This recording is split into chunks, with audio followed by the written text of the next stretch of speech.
አርእስተ ዜና ኣብ ከተማ መቐለ ደጀን ቢሮ ሰላማዊ ሰልፊ ተኻይዱ።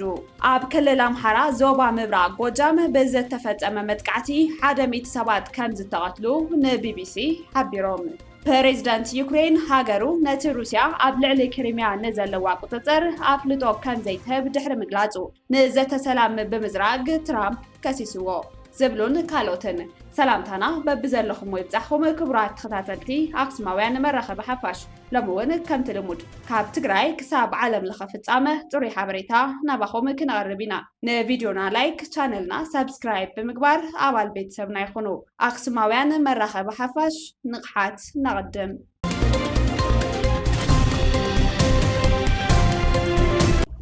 ኣብ ከተማ መቐለ ደጀን ቢሮ ሰላማዊ ሰልፊ ተኻይዱ። ሎሚ 16 ሚያዝያ 2017 ዓ.ም ኣብ ከተማ መቐለ ደጀን ቢሮ ማሕበር ሳልሳይ ዙር ደለይቲ መንበሪ ገዛ ሰላማዊ ሰልፊ ኣካይዶም። ብመሰረት ዝተወደብናሉ መምርሒ 4/2011 ዓ.ም መንበሪ ክሳብ ዝወሃበና ሕጋውን ሰላማውን ሕቶና ምቕራብ ክንቅጽል ኢና። ዘይተወደብናሉ መምርሒ 9/2017 ንዓና ኣይጥምትን ክብሉ እቶም ኣባላት ተዛሪቦም። ሕቶም ናብ ፕሬዝዳንት ጊዜያዊ ምምሕዳር ትግራይ ሌተናል ጀነራል ታደሰ ወረደ ንምቕራብ ኣብ ኣፍ ደገ ደጀን ቢሮ ዝወዓሉ እቶም ኣባላት ንልዕሊ 6 ዓመት ተወዲብና ንዓቁር ዘለና ን7 ካሬ እምበር ንኣፓርታማ ኣይኮናን ብዝተወደብናሉ መምርሒ 4/2011 ህጹጽ ፍታሕ ይወሃበና ክብሉ ሕቶታት ኣቕሪቦም። ማሕበር ሳልሳይ ዙር ደለይቲ መንበሪ ገዛ ኣብ ዝሓለፈ እውን ተደጋጋሚ ሰልፊ ከካይዱ ዝጸንሑ እንትኾኑ ክሳብ ሕዚ ግን ምንም ዝተውሃቦም ፍታሕ ከም ዘየለዮም ዝገልጹ። ንዝሓለፈ 1 ዓመት ኣብ ጎደናታት ብምውፃእ ሕቶታትና ነቕርብ ኣለና ዝበለ ፈጻሚ ስራሕ ሳልሳይ ዙር ማሕበር ደለይቲ መንበሪ ገዛ ከተማ መቐለ ኣይተሓጋዚ ንጉስ ንጸገምና መፍትሒ ዝህብ ኣካል ዛጊድ ኣይረኸብናን ኢሉ ኣብ ትግራይ ዘሎ ፖለቲካዊ ዘይምርግጋእ ሕቶና ብሰላማዊ ሰልፊ ከናቀረብ እውን ገዲቡና ጸኒሑ እዩ ዝበለ ኣይተሓጋዚ ሕዚ እቲ ዝነበረ ፖለቲካዊ ጸገም ጊዜያዊ መፍትሒ ይረኺቡ ኢልና ኢና ንኣምን። ሕቶና ናብ ፕሬዝዳንት ጊዜያዊ ምምሕዳር ትግራይ ሌተናል ጀነራል ታደሰ ወረደ ንምቕራቢና ኣብዚ ተረኺብና ዘለና ኢሉ ኣይተሓጋዚ ኣብቲ ሎሚ ዝቐረበ ሕቶ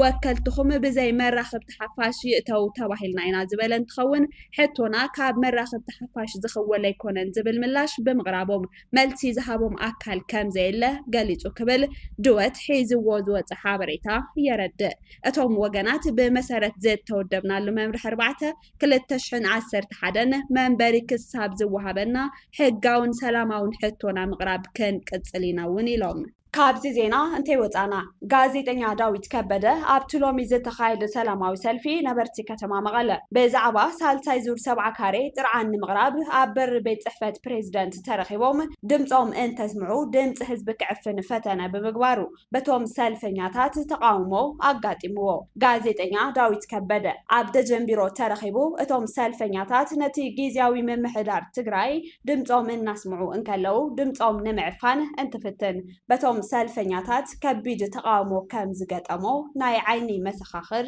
ሓቢሮም። ከም ኣገላልጻ እቶም ናይ ዓይኒ መሰኻኽር ድማ እቶም ሰልፈኛታት ብተግባር ዳዊት ከበደ ከም ዝሓፈሩን ብጣዕሚ ካብ ምንዳዶም ዝተለዓለ ኣብ ልዕሊ እቲ ጋዜጠኛ ሌባ ዝብልን ዝተፈላለዩ ጸርፍታትን ከም ዝተሰምዑ እቶም ናይ ዓይኒ መሰኻኽር ገሊጾም። ከም ገለጻ እቶም ሰልፈኛታት እውን ድምፆም ከስምዑ ናብ ደጀን ቢሮ እንትኸዱ ዝኾነ ይኹን ሓላፊ ጊዜያዊ ምምሕዳር ከም ዘይረኸቡን ዘዘራረቦም ኣካል እውን ከም ዘየለ ኣረዲኦም።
ዞባ ምብራቅ ጎጃም ነበርቲ ተከባብን መሰኻኽር ዓይነን ንቢቢሲ ኣብ ዝሃብዎ መግለፂ ሓሙስ 9 ሚያዝያ ኣብ ከባቢ ሓደ ቤት ትምህርቲ ብዝተፈጸመ መጥቃዕቲ ሰብ ኣልቦ ነፋሪት ልዕሊ 100 ሰባት ከም ዝተቐትሉ ንቢቢሲ ሓቢሮም። ኣብቲ ዞባ ወረዳ ኣናርጅ እናውጋ ኣብ እትርከብ ንእሽተይ ናይ ገጠር ከተማ ሓጹር ቤት ትምህርትን ገዛውትን ንምህናጽ ንስራሕ ልምዓት ወፂኦም ዝነበሩ ሰላማውያን ሰባት ግዳይ ከም ዝኾኑ እቶም መሰኻኽር ዓይኒ የዛረቡ እንተኾነ እቲ መጥቃዕቲ ዝተፈጸመ ኣብቲ ከባቢ ኣብ ልዕሊ ተኣኪቦም ዝነበሩ ዕጡቓት ፋኖ እምበር ንጹሃን ነበርቲ ከም ዘይኮነ መምሕዳር እቲ ከባቢ ንቢቢሲ ሓቢሩ። እቲ መምሕዳር ሰላማውያን ሰባት ግዳይ ኮይኖም ዝብል ሓበሬታ ይነጽጎ። ኮሚሽን ሰብኣዊ መሰላት ኢትዮጵያ ነቲ ዝተገልጸ መጥቃዕቲ ይከታተሎ ከም ዘሎ ኣመልኪቱ ነበርቲ ንቢቢሲ ኣብ ዝሃብዎ መግለፂ እቲ መጥቃዕቲ ኣብታ ከተማ ሓጹር ሓደ መባእታዊ ቤት ትምህርቲ ንምዕራይ ዝተኣከቡ ሰባት ዒላማ ከም ዝገበረ ሓቢሮም። ካልእ ኣብ ጥቕኡ ከም ዝነበረ ዝገለጸ ምስክር ዓይኒ ነቲ ሃንደበታዊ ትርኢት ስዒቡ ኣውያት ዕግርግርን ስምባደን ተሰሚዑ ክብል ገሊጽዎ እንታይ ከም ዘጋጠመ ኣይፈለጥናን ኢሉ ንሱ ዝርከቦም ኣብ ስራሕ ዝነበሩ ሰባት ናብቲ መጥቃዕቲ ዝተፈጸመሉ ከባቢ ኣብ ዘምርሕሉ ብሂወት ዝተረፈ ሰብ የለን ኢሉ ፍጹም ጸሊም ነገር እዩ ዝመስል ኣብ ሙሉእ እቲ ከባቢ ሰብ ዝበሃል የለን ካብ ውሽጢ እቲ ዝወደቐ ዝቑዝም ሰብ ኣሎ ሓደ ሰብ ይግዕር ንወዲ ሰብ ኣዝዩ ዝሕዝን ተግባር እዩ ይብል። ካልእ ነቲ ዝፈረሰ ሓጹር ቤት ትምህርቲ እናጸገነን ከሎ የማናይ ኢዱ ከም ዝተሃርመ ዝገለጸ ነባሪ ከቢድ ፍንጀራ ከም ዝተሰምዐን ብዙሓት ሰባት ከም ዝተጎድኡን ገሊጹ ኣእዋም ዝቆርጹ መሳምር ዝሃርሙ ሳዕሪ ጻዓጽዱ ነይሮም ክብል ካልእ ነቲ ምትእኽኻብ ዝገለጸ ምስክር ቁጽሪ ዝሞቱ ብዙሕ ከም ዝኾነ ገሊጹ ካልእ ብዛዕባቶም ሬሳታት ዝተዛረበ ምስክር ዝበዝሑ ግዳያት እቲ መጥቃዕቲ ሃንደበት ከም ዝሞቱ እቶም ዝሞቱ መብዛሕትኦም ድማ መንእሰያት ምዃኖም ሓቢሩ። እቶም መሰኻኽር ዓይኒ ልዕሊ 24 ቆሲሎም ናብ ሆስፒታል ከም ዝተወስዱ መብዛሕትኦም ግን ኣብ ጥቓ ማእከል ጥዕና እታ ከተማ ምስ በጽሑ ከም ዝሞቱ ሓቢሮም። ልዕሊ 70 ሬሳታት ኣልዒሎም ብሞተርን ብሽክሌታን ናብ ቤተ ክርስቲያን ከም ዘጓዓዙ ካልእ ምስክር ዓይኒ ህፃናትን አረጋውያንን ሓዊሱ ጠቕላላ ቁጽሪ ዝሞቱ 120 ዝበጽሕ ምዃኑ ሓቢሮም። ካብ 115 ክሳብ 120 ዝኾኑ ሬሳታት ተቐቢሮም ኣለው። ክሳብ ሕጂ መንነቶም ዘይተፈልጠ ሬሳታት ዘለው ይመስለኒ ምክንያቱ ኣብ ስምባደ ስለ ዝነበርና ኢሉ ካልእ እውን 57 ሬሳታት ክሳብ ዝእከቡ ኣብኡ ከም ዝነበረን ቁጽሪ ዝሞቱ ልዕሊ 100 ክኸውን ከም ዝኽእል ገሊጹ እቲ ነባሪ ከም ዝሓበሮ ድሕሪ እቲ መጥቃዕቲ ሓይልታት መንግስቲ ናብታ ከተማ ምእታዎም ስክፍታ ዝፈጠረሎም ገለ ነበርቲ እቲ ከባቢ ሃዲሞም ተወሳኺ መጥቃዕቲ ከም ዝተፈጸመ እውን ኣመልኪቱ እቲ ኩነታት ምስ ሓደ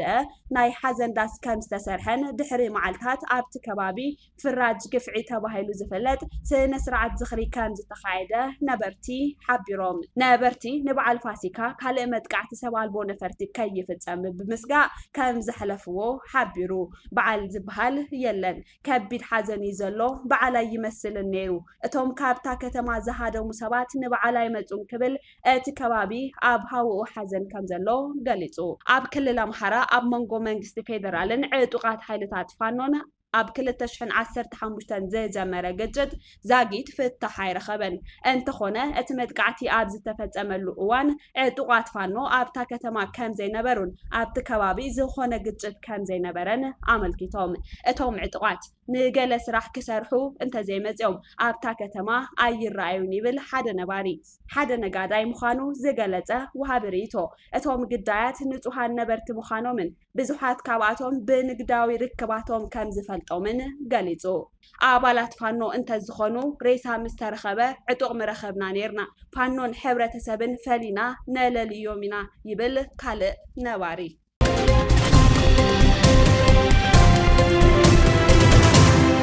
ፕሬዚደንት ዩክሬን ሃገሩ ነቲ ሩስያ ኣብ ልዕሊ ክሪምያ ንዘለዋ መቆፅጻር ኣፍልጦ ከም ዘይትህብ ድሕሪ ምግላጹ ነዘተ ሰላም ብምዝራግ ትራምፕ ከሲስዎ ትራምፕ ኣብቲ ትሩዝ ዝተባሃለ ማሕበራዊ ሚድኡ ኣብ ዝዘርግሖ ጽሑፍ ነቲ ኩናት ደው ንምባል ዝግበር ስምምዕ ኣመና ቀረባ ምንባሩ ብምግላጽ እንተኾነ ዘለንስኪ ነቲ ብኣሜሪካ ዝቐረበ ነጥብታት እማመ ምቕባል ምእባዩ ግን ነቲ ግጭት ካብ ምንዋሕ ሓሊፉ ካሊእ ውፅኢት ኣየምፅእን ኢሉ ኣቐዲመ ምክትል ፕሬዚደንት ኣሜሪካ ጄዲ ቫንስ ነቲ ስምምዕ ዝምልከት ዝተቐመጠ ራእይ ኣሜሪካ ነቶም ኣብዚ እዋን ዘለው ግዝኣታውያን መስመራት ዘርግእ ኢሉ ዩክሬን ነታ ኣብ 2014 ብዘይ ሕጋዊ መንገዲ ብሩስያ ዝተጎብጠት ሓውሲ ደሴት ክሬምያ ከም ዘይትገድፎ ካብ ነዊሕ እዋን ክትገልጽ ጸኒሓ እያ ቫንስ በቲ እማመ ስምምዕ መሰረት ሩስያን ዩክሬንን ክልቲአን ገለ ካብቲ ሕጂ ዝውንንኦ ዘለዋ መሬት ክገድፋ ክግደዳ እየን ኢሉ ምምሕዳር ትራምፕ እንታይ ዓይነት ግዝኣታዊ ሕድገታት ክግበር ከም ዘለዎ ዘነፅር ሓበሬታ ክሳብ ሕጂ ኣይሃበን እቲ ምምሕዳር ክሪምያ ከም ልኡላዊ ግዝኣት ሩስያ ኣፍልጦ ክህብ ብዛዕባ ምዃኑ ትራምፕ ካብ ጋዜጠኛታት ንዝቐረበሉ ሕቶ እቲ ኩናት ክውዳእ ጥራይ እየ ዝደሊ ዘለኹ ዝብል ምላሽ ሂቡ ዝኾነ ብፍሉይ ዝፈትዎ የብለይን ዝኾነ ዝፈትዎ ክህልወን እውን ኣይደልን እቲ ውዕል ክግበር ጥራይ እየ ዝደሊ ኢሉ ሩስያ ንክሪምያ ብዘይ ሕጋዊ መንገዲ ምግባጣ ኣፍልጦ ምሃብ ማለት ዘለንስኪ ብፖለቲካዊ መዳይ ክቕበሎ ዘይኽእል ጉዳይ ጥራሕ ዘይኮነስ ነቲ ዓለም ለኻዊ ዶባት ብሓይሊ ክቕየር የብሉን ዝብል ሕጊ ዘጻረር እውን እዩ ዘለንስኪ ሃገሩ ኣብ ልዕሊ ሓውሲ ደሴት ክሪምያ ዘለዎ ሕቶ ክትገድፎ ዘቕረበ ሓሳብ ብቐጻሊ ክነጽጎ ዝጸንሐ ኮይኑ ኣብዚ ጉዳይ ዝዛረበሉ ነጥቢ የለን ኣንጻር ቅዋምና እዩ ኢሉ እቲ ኣብ መንጎ ትራምፕን ዘለንስኪን ዝግበር ዘሎ ምምልላሳት ርእይቶታት መርኣያ ናይቲ ክሳብ ሕጂ ዘይረግአ ዝምድና ክልቲኦም መራሕቲ እዩ ኣብ ለካቲት ክልቲኦም ኣብ ኦቨል ኦፊስ ቤተ መንግስቲ ኣሜሪካ ኣብ ዘካየድዎ ዝርርብ ናብ ገርጨውጨው ከምብሑ ተረኣዮም እዮም ትራምፕ ብረቡዕ ኣብ ኦቨል ኦፊስ ኣብ ዝሃቦ መግለጺ ካብ ምስ ዩክሬን ምስ ሩስያ መዝርራብ ከም ዝቐልል ተዛሪቡ እቲ ፕሬዚደንት ምስ ሩስያ ስምምዕ ክገብሩ ከም ዝቐረቡ ከም ዝኣምን ብምግላጽ ምስ ዩክሬን ግን ከምኡ ዓይነት ቁርብነት ከም ዘየለ ብምምልካት ሩስያ ድልውቲ ዘላ ይመስለኒ ኢሉ ምስ ዘለንስኪ ምዝርራብ ዝቐለለ ክኸውን ይኽእል እዩ ዝብል ግምት እዩ ነይሩኒ እንተኾነ ክሳብ ሕጂ ኣመና ከቢድ እዩ ዘለውን ኢሉ መራሕቲ ዓለም ቀዳም ናብ ስነ ስርዓት ቀብሪ ርእሰ ሊቃነ ጳጳሳት ኣቡነ ፍራንሲስ ኣብ ዘቕንዕሉ ምስ ዘለንስኪ ንምዝርራብ ከም ተኽእሎ ክፍቲ ገዲፍዎ ኣሎ ትራምፕ ኣብ እዋን ጎስጓስ መረፃ ኣሜሪካ ንኩናት ዩክሬንን ሩስያን ኣብ ውሽጢ ሓደ መዓልቲ ደው ከም ዘብሎ ብተደጋጋሚ እኳ እንተገልጸ ግዜ ስልጣኑ 100 መዓልታት ኣብ ዝቐረበሉ ዘሎ እዋን ግን ክሳብ ሕጂ ዝኾነ ጭቡጥ ውፅኢት ኣይተረኣየን ጸሓፊት ፕሬስ ዋይት ሃውስ ካርሎን ሊቪት ንጋዜጠኛታት ኣብ ዝሃበቶ መግለጺ እቲ ፕሬዚደንት ተስፋ ቆሪጹሎ ብምባል ትዕግስቱ ይጽንቀቕ ከም ዘሎ ገሊጻ ቫንስ ሩስያን ዩክሬንን ኣብ ስምምዕ እንተዘይበጽሐን ኣሜሪካ ካብቲ ናይ ሞንጎኛነት ተረኣ ክትወፅእ እያ ክብል ኣጠንቂቑ እዚ መጠንቀቕታ ነቲ ዝሓለፈ ሰሙን ትራምፕን ጸሓፊ ጉዳያት ወጻኢ ማርኮ ሮቢዮን ዝሃብዎ ርእይቶታት ደጊሙ ዘቃልሕ እዩ ሰበስልጣን ኣሜሪካ ኣብ ሞስኮ ኣብ ዝግበር ዝርርብ ኣተኪሮም እቲ ኩናት ንምቁራጽ ዝግበር ዲፕሎማስያዊ ጻዕሪ እናተቐላጠፈ ኣብ ዝኸደሉ ዘሎ እዋን ካብ ኣኼባ ኣብ ለንደን አንሰሒቦም ኣለው ኣብ መንጎ ሩስያን ዩክሬንን ዝግበር ምቁራጽ ተኽሲ ንምርግጋጽ ሰበስልጣን ዓባይ ብሪጣንያ ፈረንሳ ጀርመን ዩክሬንን ኣሜሪካን ኣብዚ ሰሙን ኣብ ለንደን ካብ ዘካየድዎ ኣኼባ ሪቢዮን ፍሉይ ልኡኽ ስቲቭ ዊትኮፍን ድሕሪ ምንስሓቦም እቲ ኣኼባ ደረጅኡ ከም ዝነከየ ይግለጽ። ኣብ ክንዱ ፍሉይ ልኡኽ ትራምፕ ኣብ ዩክሬን ጀነራል ኪት ኬልጎ ኣብ ኣኼባ ለንደን ዝተሳተፈ ኮይኑ ዊትኮፍ ንራብዓይ ጊዜኡ ምስ ቪላድሚር ፑቲን ንምርኻብ ናብ ሩስያ ክኸይድ እዩ። ሰበስልጣን ብሪጣንያ ሮቢን ዊትኮፍን ኣብ ኣኼባ ለንደን ንምንታይ ከም ዝወፁ ከም ዘይነፀረሎም ገሊፆም። ሩስያ ድሕርቲ ንሓፂር እዋን ዝፀንሐ ብምኽንያት በዓል ትንሳኤ ዝተገበረ ጊዜያዊ ምቁራፅ ተኽሲ ካብ ረቡዕ ጀሚራ ኣብ ልዕሊ ዩክሬን መጥቃዕቲ ኣሐይላ ቀፂላ ኣላ። ጸብጻብ ቢቢሲ።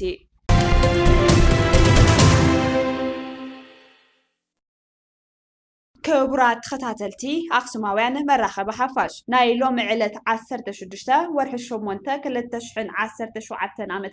ምድላዋት ዜና ኣክሱማውያን እዞም ክትከታተልዎም ዝጸናሕኹም ይመስሉ ነይሮም። ምሳና ስለ ዝነበርኩም እናመስገና ምስ ዝተረፉ ምድላዋት ኣክሱማውያን ሰናይ ጻንሒት